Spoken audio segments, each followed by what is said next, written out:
That's just it's their job. And so there is something which is coming to the world, which is going to destroy the miraculous quality located in the staff.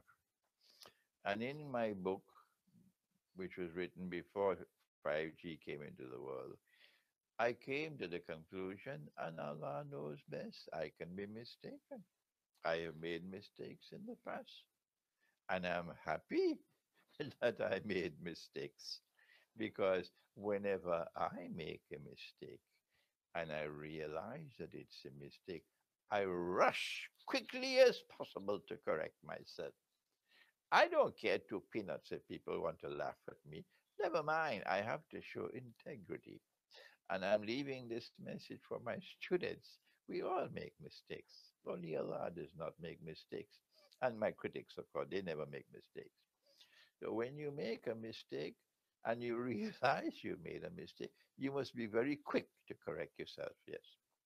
So I made mistakes in the past and I can be mistaken again.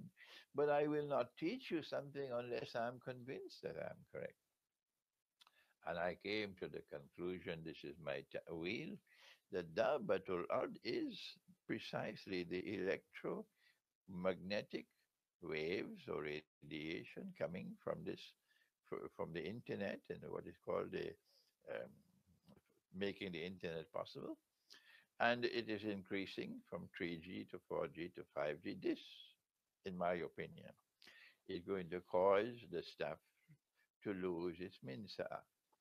And when the staff loses its minsa, then at that time, the Dajjal will no longer be able to deceive the jinn and they will stop obeying him. And that's goodbye. Goodbye to the state of Israel. Now, is there a connection between the 5G and the coronavirus? Uh, I am of the opinion from day one, I came to this conclusion. The coronavirus, or what they call, I think they call it COVID-19, and I don't know why they choose 19.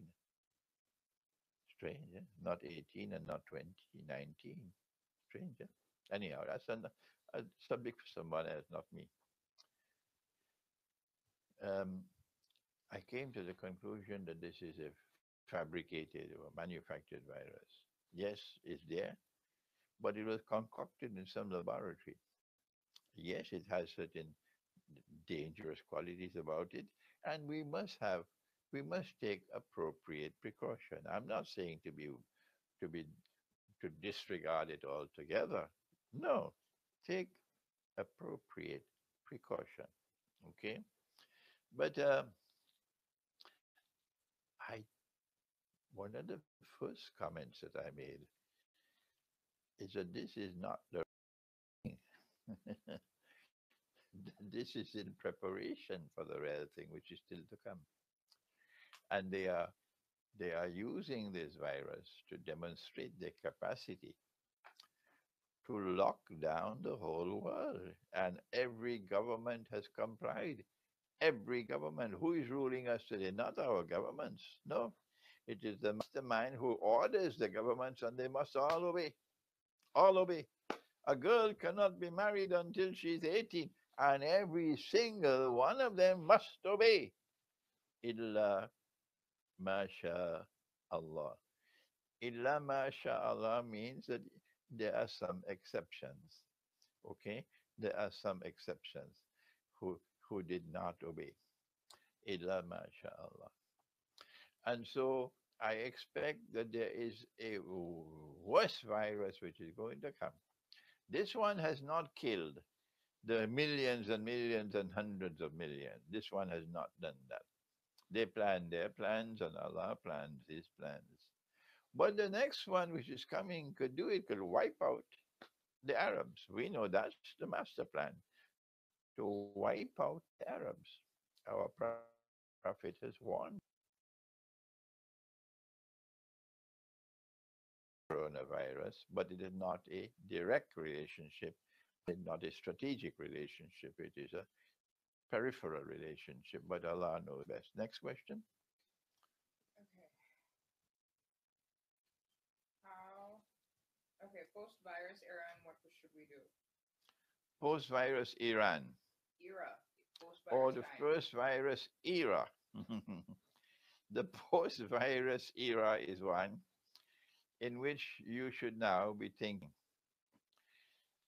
where are those parts of the earth where people who worship the one God were successful in preventing the lockdown, and therefore they were able to perform their Salatul Jummah.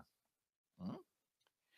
If they could do it this time, and we have already lost Salatul Jummah for so many weeks, we've already lost it, and we cannot defy them.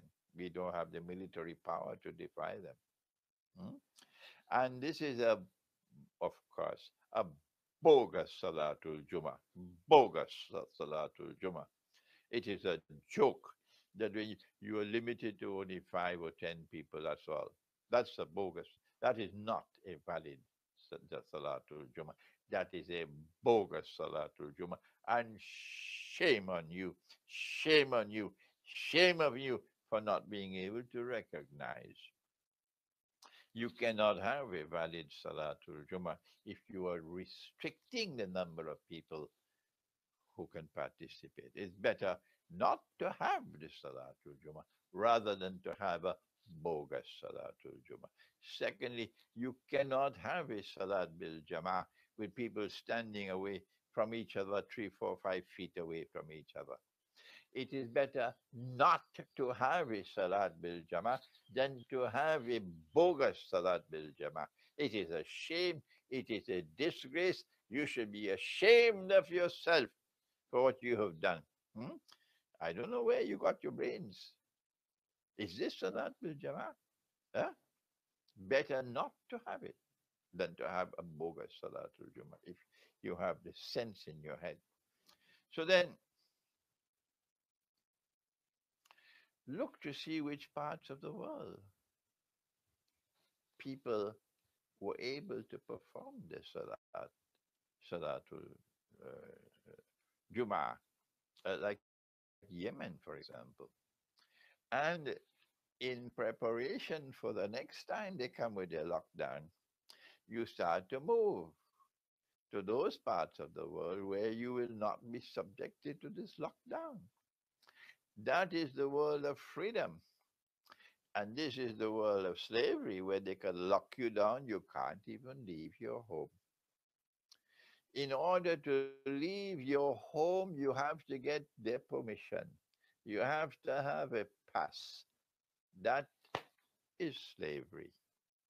That is this time they use the excuse of a virus. Next time they might use Israel to rule the world.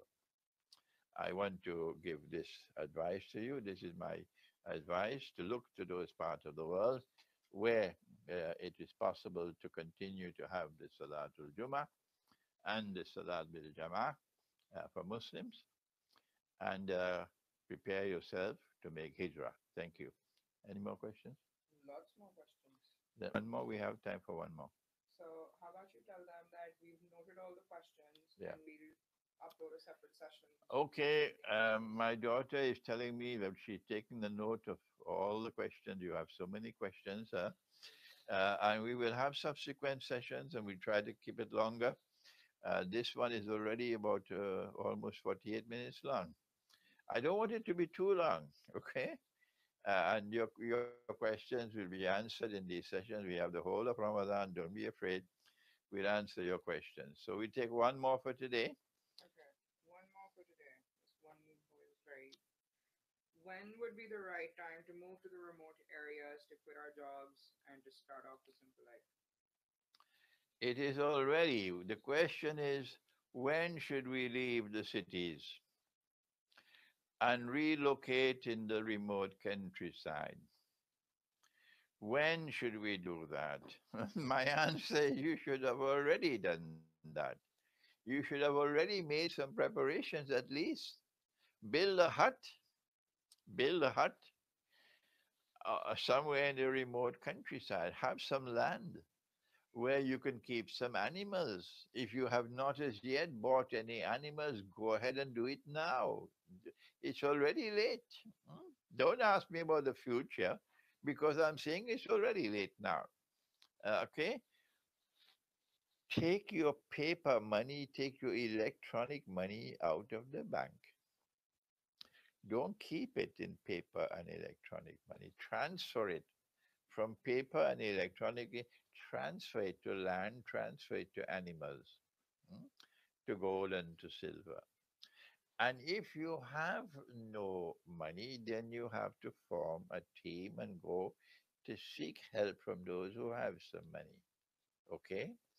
And if you do not know how to take care of animals, then you will have to go and look for someone who has that knowledge.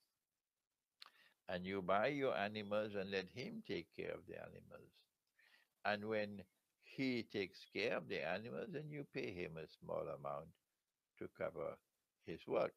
Uh, I'm going to make an announcement, inshallah, that I would like to establish. It's an important matter.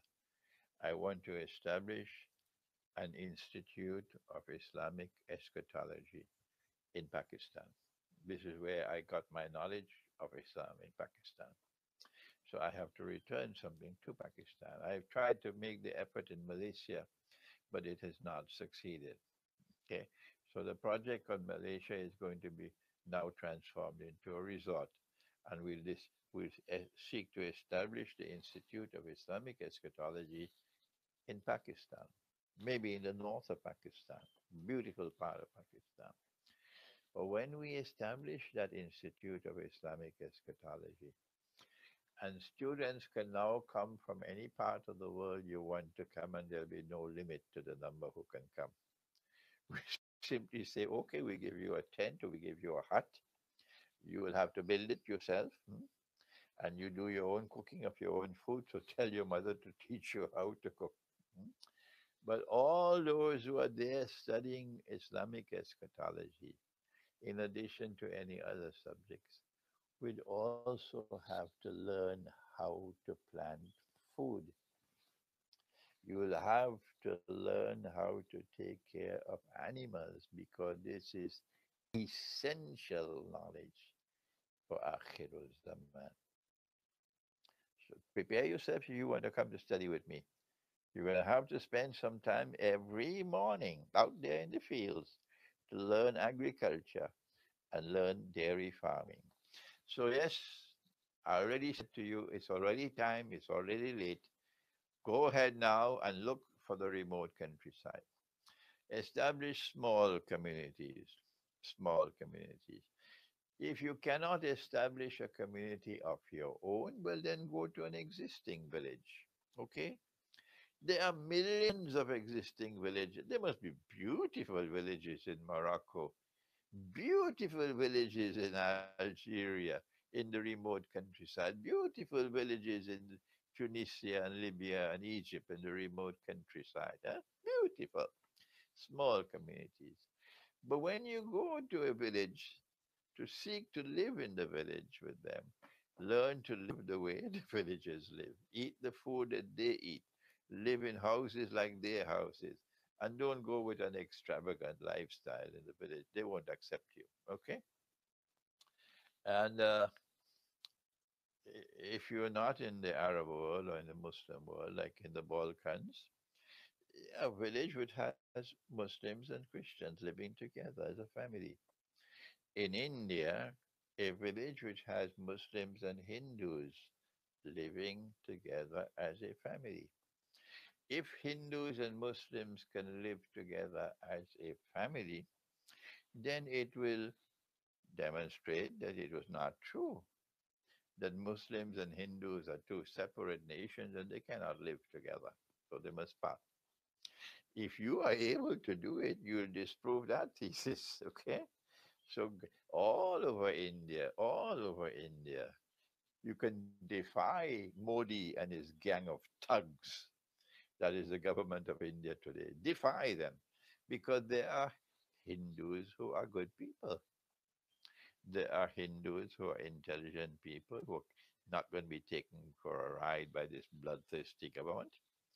And so Hindus and Muslims can live together in small communities in India, in the remote countryside, and live together as a family. The small communities are strategically better than the big ones. The small ones are more difficult for them, for the enemy. They prefer to have everybody in one big conglomeration because that's easier for them to control. This is enough for today. And inshallah, may Allah bless you in this Ramadan and accept your fasting and accept your Salatul Taraweeh and accept your sadaqat.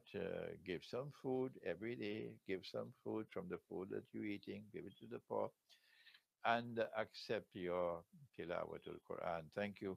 Wassalamu alaikum wa rahmatullahi wa barakatuh.